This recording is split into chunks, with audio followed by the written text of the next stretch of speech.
applause to Katana.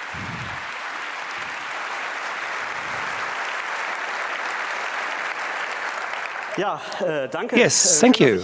Glad that I can be here and that you've all come.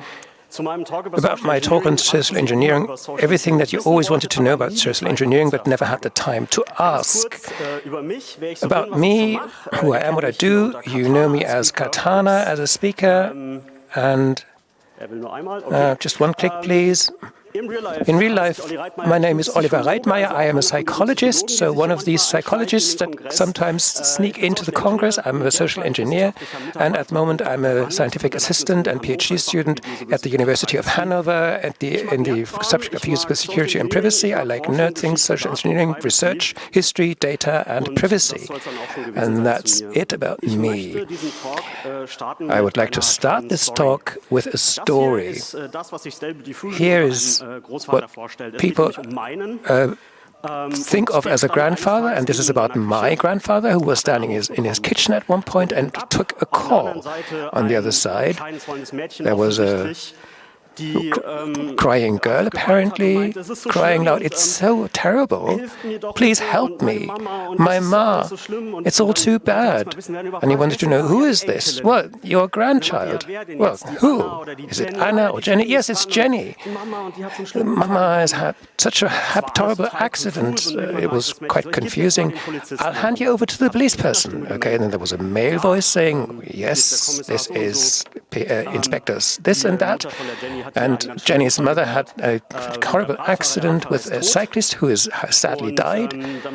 So you will now have to clarify this. In the meantime, my grandmother joined and heard that there was a crying girl. And who's this? She asked. This is Jenny, the grandfather said. So she took over, heard the girl crying, and the police person was talking to her too. We have to take care, have to arrest your daughter, and we could release her on bail if necessary. I don't know if her daughter would be okay with that. And the grandmother said, okay, what's the price? Well, 70,000 euro. The voice said. And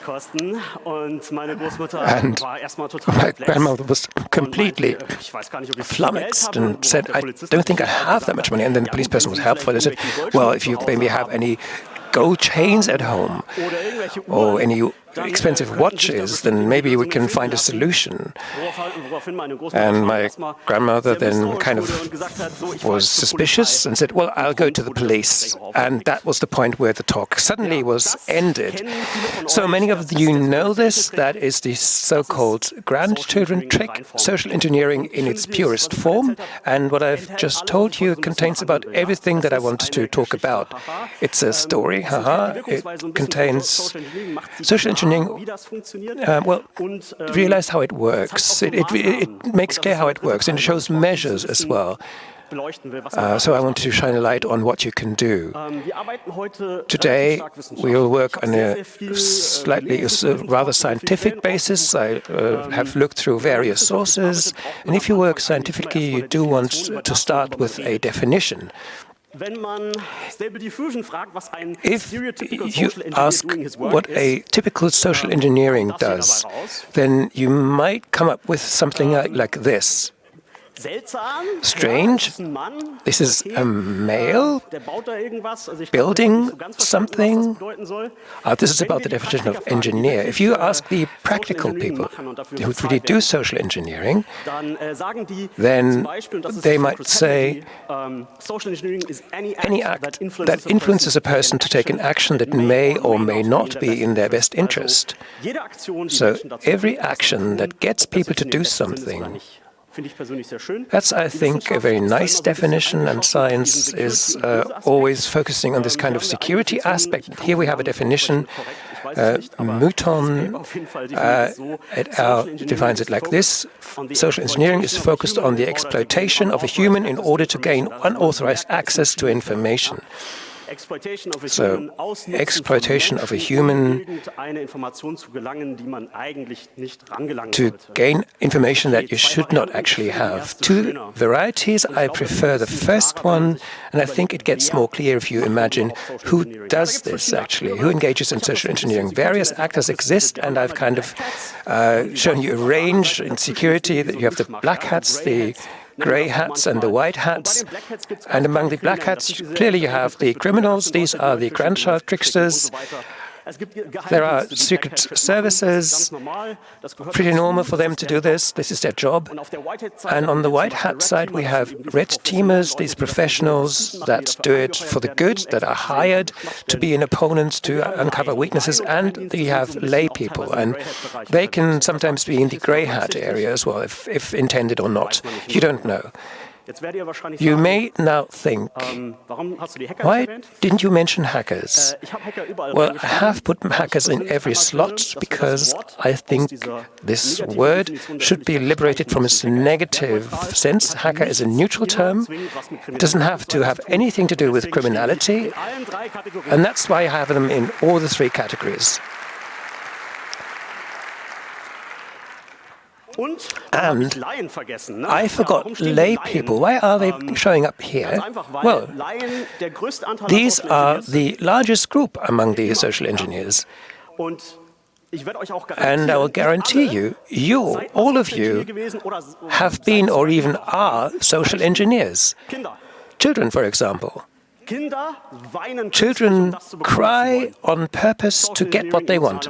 Social engineering, emotional manipulation.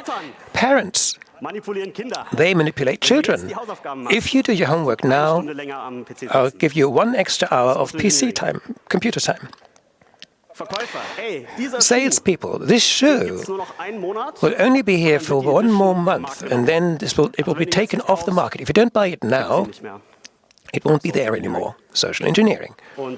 And politicians, well, they promise anything in the world to get elected, so they are professional social engineers, but in a slightly different way. Of course, if you want to talk about something, you have to think of its history as well, to understand where it comes from. And it's a very long story if we look at the history of social engineering. Actually, we know who or what the very first case of social engineering was. We know that because there's a source that is about 3,000 years old, and that says that the first social engineer from that source was a black hat. And many of you might think, interesting, that might have been a human, but no, actually it was an animal. That snake that has cursed us all to not live in paradise anymore. No, that's a joke. No, that's the Bible. You don't actually have to take it all literally. But there is some things we know that might be that we can be more sure about that they're actually true. And if you go back 5,000 years, there are some sources where we can actually say that they might be a little more, that we can take more serious, and that may be true.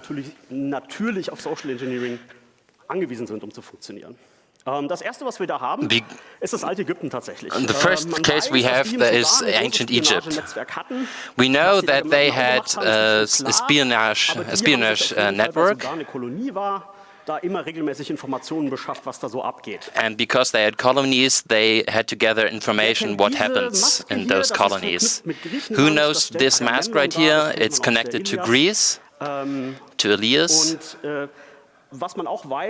And what we also know is that between different city-states in ancient Greek, they sent people all across those cities to gather information on what happens politically, and they had to gather information and they had to use different kinds of technology like cryptography. Going further to ancient Rome, They had an organization called Atari. They were a mix between Stasi and foreign countries, secret services, secret agencies. And they got information from all the different peoples and organizations they subjected. And that didn't come well across to all the people they subjected and tortured. And if you go back in time, if you go forward in time, this is the people who got sent to the Mongol Empire by the Pope. They were sent to give gifts and to gather information about troop strength, and they also use social engineering for that. And finally, or almost finally, we have Francis Nottingham, who was a British spy master, the first one to carry that name actually, who built up an organization to get people to give him information about from the Vatican and from England. And the highlight from all of this, I think, is the history of William Chaloner versus Isaac Newton. What many people don't know is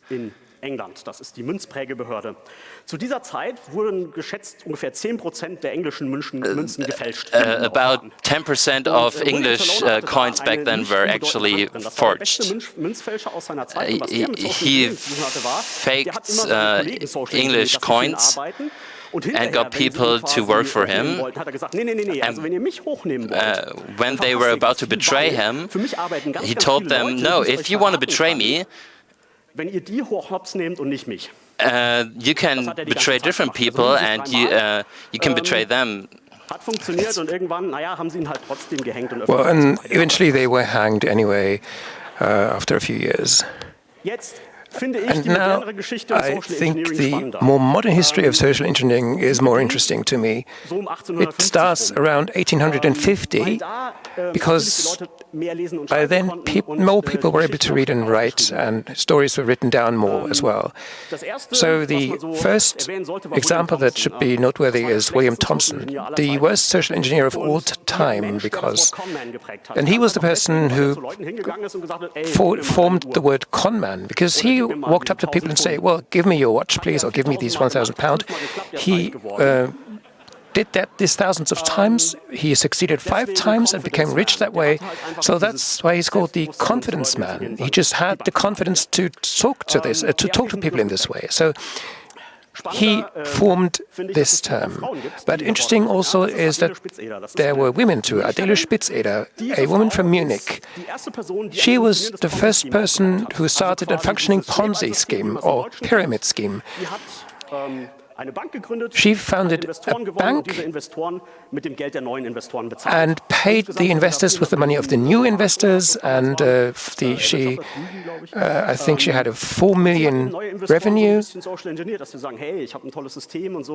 and she just told them that she had a great system, a sales tactic, and she was never severely punished, so she got by quite well. Second woman, Mata Hari. Most of you will know her, I suppose. She was a spy who worked for the Germans around the First World War and collected information from Paris and the Netherlands for her, and is also quite known for what she did, and that was pure social engineering. This is one of my favorite stories. Viktor Lustig. That really is his name, because Lustig is German for funny. He was an Austrian who posed as an earl and went into high society. And what he did was he went to 6 scrap dealers and said, I'm from Paris, and this Eiffel Tower that you know, it's getting old. We want to build it again. We rebuild it. So we're looking for scrap dealers buying all that metal from us. And by the by, I am a civil servant. You know how little civil servants earn. So you are all here. I don't know whom I should give this to. There's 6 competitors here. So he was actually paid a considerable bribe and the price for the Eiffel Tower, by which time this guy very quickly disappeared from Paris, and that's what turned him into quite a legend. But, sorry, this was then topped because this person here, well, we don't have any sources what he looked like. This was an Indian called Natwalal. This person died in 2001, but he was famous. He sold the Taj Mahal several times to various people, the Indian Parliament, to people, including parliamentarians, members of parliament. Imagine that. And other government buildings. 7 times he escaped from prison, and once as a wheelchair user. I don't know.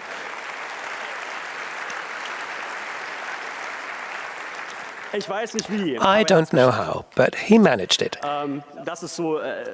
So he is kind of the king when it comes to trickery, and we have someone here who's quite well linked to German history. This is Markus Wolf, the head of the intelligence agencies in East Germany, and this was one of the best services that ever existed.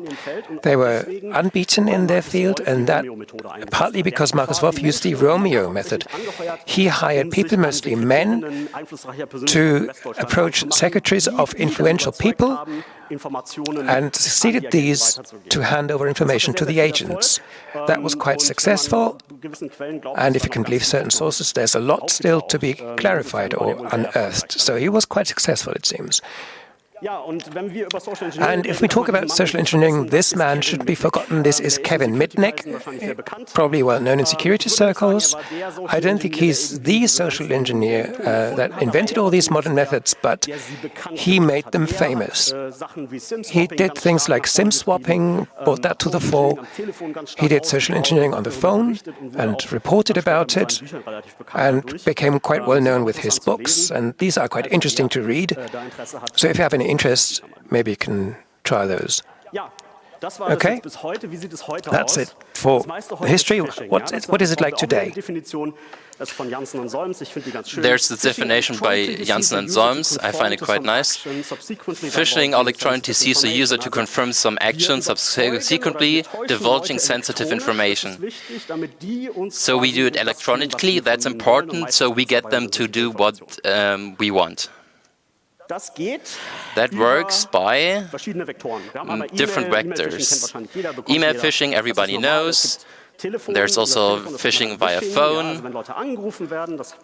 when people are being called. It's via messaging, DHL, DPD messaging. You might have received some of those messages. And by now there's also deepfakes, but they're still very irrelevant because they're very rare, which is why I ignore them and don't mention them right now. But there's also still social engineering which works in person. Intelligence for industry, secret service operations, law enforcement, and also thievery. The difficulty ranges from email, which is very easy, all the way to in person, which is quite difficult. There's about 3 billion phishing emails, which is quite a lot. It gets really interesting when you look at the return on invest. It's not so easy because email is email is not so easy, but if someone clicks on it, you might get a good return on invest.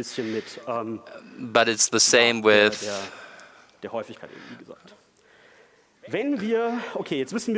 So now we know where we are.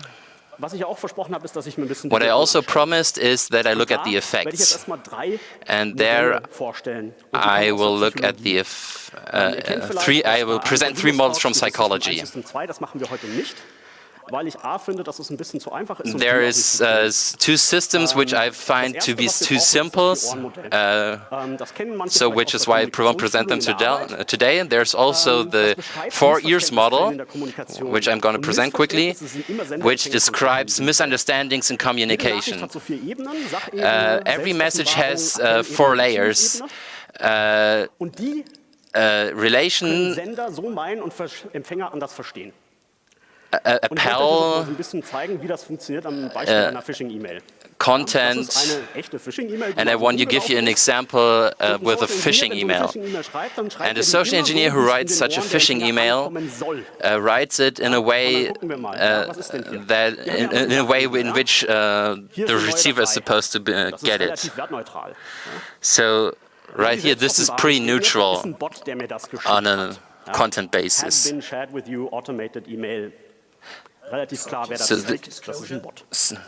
Die Beziehungsebene steht hier unten in diesem kleinen Logo. Ja? Wir kennen uns. So, on the first level, the subject area is, here's a new file for you, self-disclosures, it's me, a bot. Relationship level is, I'm a friendly guy, we know each other, and appeal is, log in and check it out. This is how it works if you do it right. The second model I'm going to talk about is cognitive dissonance. Many of you may have heard about this. It's a very old concept. Since the 1950s, in 1962, the paper that I'm quoting was published. So cognitive dissonance is about within the same person when there are 2 events that are attractive but in conflict with each other. So A and A bar. So I like poker, I like to be in a casino, but I don't want to lose money. So these are 2 events that are positive but in conflict with each other. And then there are some moderators that decide whether you decide for one or the other. And you always need freedom of choice, of course. I have the choice to do either one or the other. There are no limiting factors that keep me from doing both, taking both these paths. The question is, are there negative consequences? Of course. By playing poker, I can lose money, of course. If I don't play poker, I might not have such a nice evening. Who knows? And then there is this internal justification. Can I agree with myself to maybe lose a bit of money and have fun? Or do I do without the fun and keep my money and spend it for something else? And that means, and this way I will choose one or the other, and then of course I will then justify that somehow and make it into something correct. In social engineering, if there's just one event and we don't want it, then we create an artificial second event called B. We change the framework in a way that A loses, or we influence the person in some other way to make A lose and not like it anymore, change attitudes or something. An example. Please clap if you know this building. Once, please. Just once. If you don't know it, this is the cyber bunker. That was a bunker in which a few nerds locked themselves and did hosting for some people without looking at what the websites contained. And of course, stories like that are not positive to the law enforcement, so they wanted to smoke these people out. And that was only possible via social engineering, because when these people were in the bunker, you couldn't get in. This bunker was closed. So what did they do? They had an informer in there, and this informer said, well, we could try. I will now tell these people that I have to leave the project, and I would like to have a kind of farewell party with the people in the bunker and have some fun before I have to go. And the problem was, they had a rule. At least someone must stay in the bunker. What did this person do? Exactly that. He changed the framework. Said, well, this is a one-off. We'll never meet again while being this young. I would really like to have that drink with you. Somehow it did work. The people went for that meal, and the security level was literally dust. One padlock, which the law enforcement people, well, they just used this to solve that problem. Cognitive dissonance, powerful stuff. There is another model that I like. It's quite complex, but it explains every kind of social engineering quite nicely, or it describes it. It's called the elaboration likelihood model. It looks complex, but it's actually quite simple. You have a source from which a message comes in. The message is a persuasive message. It arrives at the receiver, and now the question is, does the receiver have the motivation to do what the message wants? And does the person have the capability, not in the sense of skill, but do they have the opportunity to do this? Is there any external condition that keeps them from doing it? If both exists, motive and opportunity, then the message will always be processed centrally, which means the pro and con is going to be weighed up. Is it the right decision to make? And that then leads to a decision, say, to buy a car. That's a complex thing. I look at the Teslas. Do I want an electric car in the first place? If either motive or opportunity do not exist, then peripheral incentives might exist. So this is the other route. Emotions are important. Expression, visualization. And this then leads to a decision. And the interesting example is perfume ads. No one really listens to what they say about the perfume. You hear fantastic music, you see beautiful people, fantastic colors, and that's it. So that is the peripheral route. There are no arguments for perfume.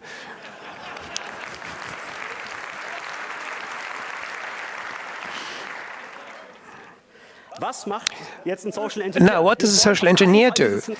In no way do we want to take the central route, because the people will start to think that's bad.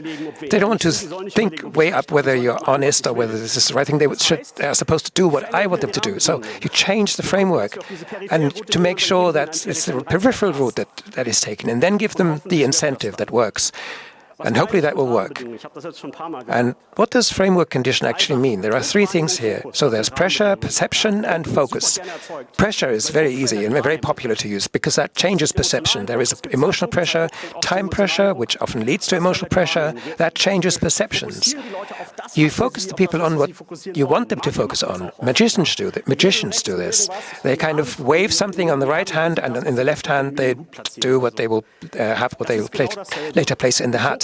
And that's exactly the same thing. So if you want people to focus on specific things, you kind of let the important things slide by on the left, and that's what these social engineers do, at least the good ones. And that is exactly what I mean by framework condition. So this is what everyone does: black hats, grey hats, white hats. This is what it's about. If we know all that right now, that's good, because these models explain or describe. They don't tell us how to do it, and that's what we're going to talk about now. Bias, principles, and techniques. And we're going to talk about these soon, but right now, how does social engineering actually, what effects does it have? There's wishes, habits, needs, and much more. And those are all targets that I can attack and use for my own purposes. Who does it affect? With whom does it work? Social engineering, actually, with every creature on Earth. There's different things that are, there's different aspects that are distributed differently across different people, and that's why the effects of social engineering aren't always the same. You always have to think about who's in front of you, and that's why this is also a bit of gambling. People who are less adverse to risk tend to be better at this because they can think about where this is going. But let's talk about the first thing that actually helps. And those are general tendencies and patterns of thinking that people just have. Where they come from, we don't actually know for sure. It's difficult to determine, but they can tell us how people will behave. And this experience can be morphed. And there's a couple of those. You can look at this in detail if you want. Die sind empirisch erforscht. They're empirically researched.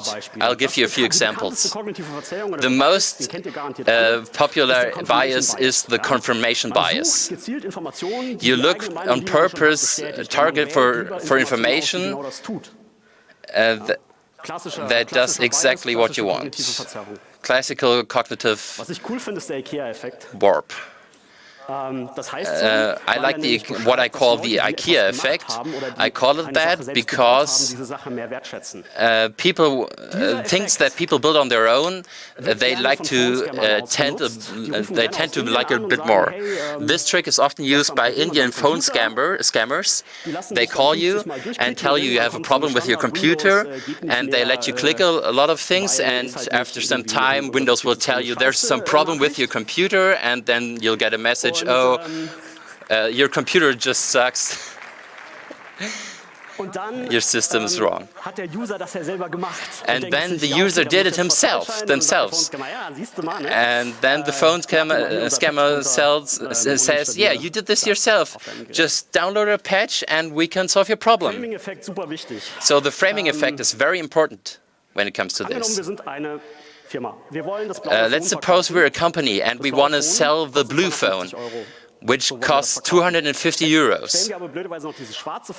But we also produce the black phone, and there's some differences between the blue and the black phone, but actually the black phone costs 50 euros less, and it's also a good deal. So what do we do?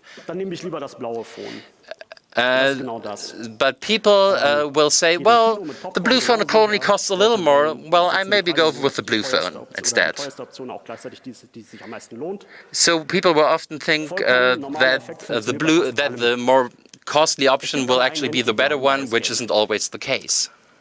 Which is the bias blind spot, which is an empirically researched phenomenon, which says that other people are always more biased than you yourself. He who manages to abuse that is the king of social engineering. Because you can actually beat people who think they are resilient against biases. You can use that against them to trick them with their own bias resistance. And there's also the principles of social influence, which already exist since the 80s, which is the principle of you give me and I give you. And there's the principle of authority, which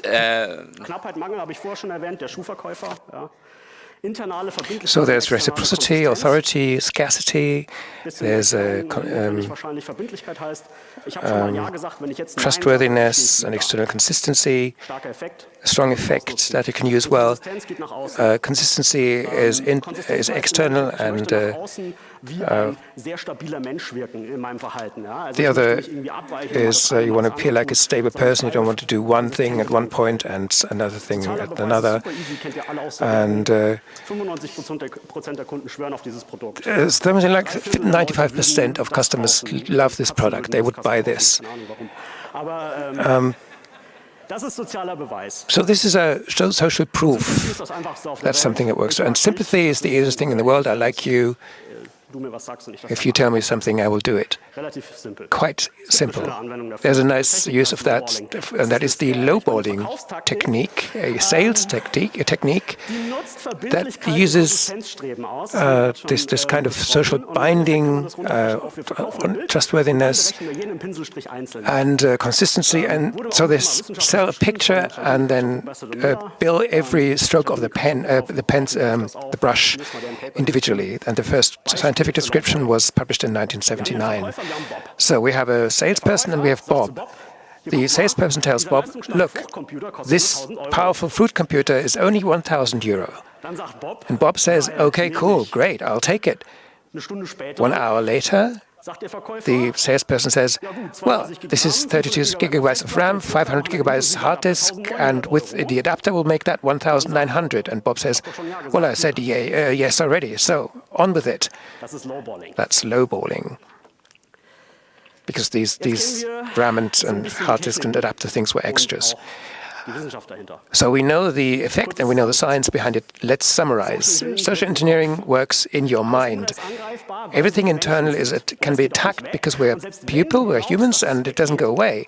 Even if you believe that you've overcome it, you again are under another kind of bias. And you might say, well, Katana, how about all this great knowledge about unconscious behavior that this friendly FBI guy has taught me? Okay. Let's talk about non-verbal behavior. In principle, I'll start with an example. You have this. This is power posing, a super hit in psychological literature. So this is, if you stand up like this and do this for a certain while, it's supposed to give you more confidence and effect. Cool, right? People thought, would be great if this would work, but there was a catastrophical failure that came about. It couldn't be proved, or very badly. There were no control groups, or no control positions. Meta-analysis led to a zero effect, so they backpedaled and said, well, okay, there are no physiological or behavior features, but maybe cognitive. And social engineering does work in the mind, right?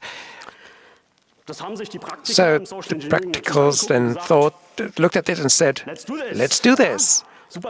Super important. Well, there are some basic problems. People say, well, you can read emotions from the face, can't you? Well, why not? Isn't the nonverbal important? Well, sure, you can. Yes, it exists. Paul Ekman found this. You can read emotions from facial expressions. That is quite undisputed, and you can see it here, can't you? If you read through this, you have wrath, disgust, pleasure, fright, sadness, surprise. Well, sadly, the body has developed things that are much more unambiguous. You have sounds, laughing, screams, body posture, we have crying, again we have tone of voice as in wrath, and we have sounds of surprise. That is all much more unambiguous.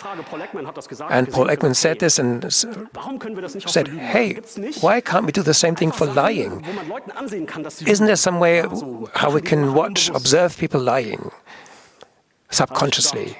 So they thought, okay, let's do this. Huh? Classic. Problem was, there were many problems with these studies. Methodology, kind of bad, hard to replicate sometimes, sometimes no diversity in terms of age, sometimes a tautological design, and the facial action coding system that was developed from this is still much disputed.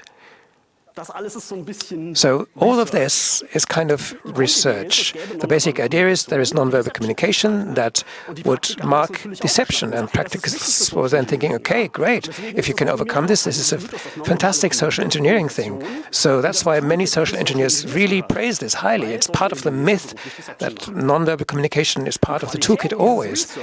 But the quality of the research often is, well, like a CSI Miami episode with a lab coat.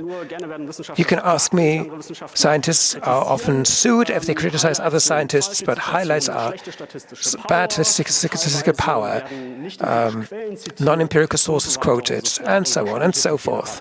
And probably the error rates are quite high too, and the effects are quite small, which makes it bad too, makes it very problematic. So do we have a post-factual practice now because everyone's doing this, or what? There is a systematic problem in the house, says the slide. Problem is, practitioners rely on scientists because they have to know what they're doing. But if they don't know so well what they're doing, and maybe find something that is not so safe, then it's problematic. They have problems then assessing these things. So I'm going to talk about the psychological background. There are some basics that I would like to explain. You will just have to believe me. Sorry, no sources here. So conscious and subconscious often are quite unrelated. If you ask the normal American on the street, how are you? He will say, I'm doing fine. Even if internally they might want to shoot themselves. So this is a habitualized lie. It's not like someone saying, I didn't rob that bank. No, no, no. You can never judge the subconscious from the conscious or vice versa. Second, the subconscious is often corrected consciously. If people ask you, will you help me with my house move? You may think, I don't want to, but then you will modify this and say, yeah, well, no problem. Because this is a friend. And that, by the way, is cognitive dissonance being solved. And there are some sublines. So, human behavior often comes from norms or laws, and they're not always sensible. People are susceptible to routines, which sometimes also are not rationally founded. The cultural surroundings determine norms and laws. In Japan, social engineering is quite different from here. And human behavior is often learned, which means that it can be unlearned as well. So all this kind of goes across nonverbal communication. We have, for example, Alice here and Bob. Alice wants to tell Bob regarding behavior that she likes him, but she's shy, she doesn't want to say it directly, so she tries to give a sign. Alice has certain things, norms, empathy, stereotypes, expression, understanding regarding nonverbal communication or knowledge, and all this, through this filter, is a filter through which the thing that Alice wants to tell Bob will go. And there is another filter on Bob's side, and that's Bob's norms, empathy, stereotypes, expressions, understanding of nonverbal communication and knowledge. And, well, to be honest, he probably won't get the hint. It's never guaranteed that what you mean is actually going to arrive in this way if you do it non-verbally. Now, the question is, can this be examined in a sensible way? I don't believe it can. But even if I'm wrong, and it is possible, then I will doubt the ethics of that. And if you look at the meta-analysis, it does seem to be quite irrelevant. The effects are very, very small. So be very careful about this non-verbal crap. So measures, this is the important part. What helps and what doesn't? Disclaimer, I am mostly referring to phishing right now because science right now mainly focuses on phishing, and because phishing is the biggest social engineering problem we have right now. What's not that good? Point one, a phishing simulation. You all know that? But it's more of a game for CEOs, so the numbers go down. There's a few papers about that. It has lots of negative effects.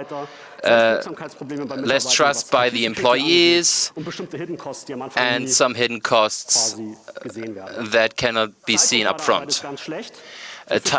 Pressure of time is also very bad. Bad psychology culture at the workplace, which is also not good for IT security. Sensitizing alone also doesn't help, and bad behavior with emails that one receives, which is learned, which one has learned, which also doesn't work. And the usual crap like pay attention for spelling and grammar is also not helping. But what actually helps? The basis of everything is education. Stay informed about phishing. There's information by various agencies. They show what's currently going on in the domain of phishing. Use very entropic passwords or even password generators and password managers. If possible, use passkeys and not actually passwords. Check links in emails. Not only if you have the mail, but also if you when you actually land on the web page. But also, maybe don't use the link in the email at all, but go to the website yourself and log in there yourself. For organizations, there's also some aspects. Measure knowledge about IT security for all your employees at the same time and also individually. There can be bad effects for people if you measure them too closely. We know that. Establish a good workplace culture for security. If you don't have a good organizational culture, if those things haven't been established yet. And please give some money to IT security.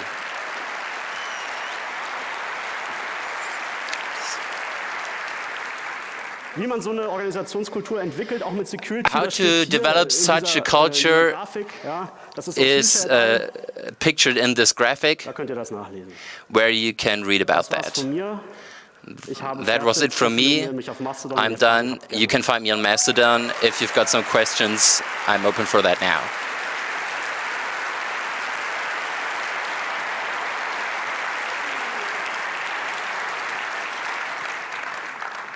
Wow, das war ein Sprint. Well, that was a sprint through the history of social engineering Was es so alles mit sich bringt. and what comes with that. Vielen Dank. Okay. Awesome, thank you. Okay, Habt ihr Fragen? do you have any Wenn ihr questions? Fragen habt, If you have any meldet euch questions, oder geht zu den Mikros hier im please Saal go to the und dann microphones wird euch geholfen werden. and then Hallo, you'll an der 1, receive magst du some deine help. Frage stellen? Number one, you want to ask some question? Hello, thank you for your talk. I have a question. You talked a lot about the negative intentions, but there's also some positive possibilities to use this. For example, if you nudge people into buying more fruit at the supermarket. Are there also some studies about that and some research? Yes, there is, but they're more in marketing psychology. They don't call it necessarily social engineering, they call it framing. They're very important, but yeah, they're more in the domain of marketing psychology. But yes, this study exists, but you have to search a little differently. Danke dir. Thank you. An der 2 haben wir noch eine Frage. Bitte schön. Now, microphone number 2, please. Vielen Dank für deinen Talk. Hello, thank you for your talk. Mir ging das vorhin zu schnell bei diesen You were a little bit Phishing-Simulationen. fast for me, for my taste, just with the phishing simulations. What were those all about? It depends on what you look at. It might be the case that it doesn't have good effects on the employees. They might feel sort of tricked or betrayed by such research measures. And the results might also be not that helpful, perhaps, because you don't know who you actually need to school in the end. And if you say you measure people by just the facts that they know, there are much better ways to make them stronger. So this doesn't help very much. Okay, thank Danke you. dir. Haben wir noch Fragen? Signalengel, haben wir da vielleicht was? Ja. Do we have some Ich nehme questions kurz by die the signal Hörgeräte dran, angels? Dann komme ich zu dir. Wir haben unter anderem die Frage aus dem Internet. Amongst others, we have the question from the internet: what role will AI play in the domain of social engineering in the future? Wie kann man sich dagegen wehren vielleicht? How Was to gibt's da an defend Mitteln, against Methoden? this? When it comes to the role of AI of this, I think this will definitely increase, albeit slowly. It has to be done in IT systems that people have at home, because it cannot run in the cloud. When it comes to email filtering, it's not very effective because way too many emails still come through. So this doesn't help very much either. How long this will take to develop, I cannot say. Thank you. Microphone number 3, please. Hallo. Hello. Do you know what the replication crisis says about elaboration likelihood? Difficult to tell. It depends on what you test exactly. I did not look much at studies that looked at predictions about LLMs. it's very difficult, especially when it comes to replication. What it says exactly about the theory, I don't know. If you have something, please come back to me. I'd like to talk to you about that. Okay, microphone number 1, please. I think microphone number 4 was before me. You mentioned that the scammers have gotten better in spelling and grammar. I actually heard the opposite, that they consciously write worse and in less good style to look more authentic. Do you know anything about that? Is that true? I don't know anything about that. Might be true. It's a theory. We'd have to look at the data. I don't actually know what people think when they send phishing emails. Might be true. Might be an interesting poll. Microphone number 1, please. The negative effect of group trainings. I would be interested in. I'm a trainer in arts. Can you tell me when exactly group trainings are not useful? Well, it depends on how big exactly the group is and what exactly the topic is. Well, if you're in the domain of sports, it depends. When it comes to the sharing of knowledge, it might be the case in a big group that individuals might not dare to ask questions, and even if people share something, they often just repeat what other people said already, so that's not very useful. And when it comes to gaining strengths against in cybersecurity, it's more complicated. And phishing competence. Any more questions? Well, you mentioned as an example politicians that do social engineering. There were no specific examples in the talk. Was this consciously holding back, or did you have instructive examples that you might want to look at? First question. Well, look at a debate in Parliament. That is the basic thing. Social engineering is about convincing people, and all these models that are talked about are models that should help convincing people of things. And of course, people use these, politicians use these methods. So they use certain phrases, they structure their talks in a way that their arguments sound most sensible, even if they're not. All that is social engineering. It's nothing new. Okay, and then as a connected question, you mentioned this first system where people think critically about something. What are good ways of getting people towards doing that? Time is one factor, and that's the biggest. People need time. That is the problem. Even if, especially if it's complex problems, then you need time to actually look at them. And of course, they should not be beyond the horizons. So if you have something like hard malware reverse engineering and tell this to someone who doesn't do this professionally, then this person will not be able to do this, and then that will not have an effect. So you have to assess what the person might sensibly be able to do, and whether they have enough time and space, and whether they have the confidence to do that. Speaking of time, it's getting close. I can see 2 more questions that I would like to take. Right, I got that there are situations for social engineering where we're simply exposed, and other situations where we enter happily and voluntarily, such as C3 perhaps. And in the first half of my life, I was in a big machine of social engineering and conditioning via the school system, but also the security apparatus in Syria. And that is a very obvious form of social engineering. In an interview, it was said that people arrested were told that school was quite similar to torturing to me, and I then went to school in Germany and saw something quite similar.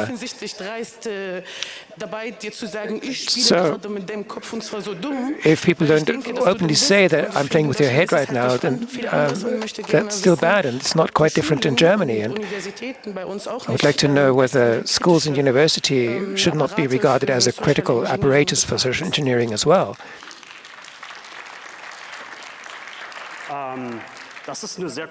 Well, that is a very complex question. I don't think I managed to do this in this talk. We could have another conversation about this later on.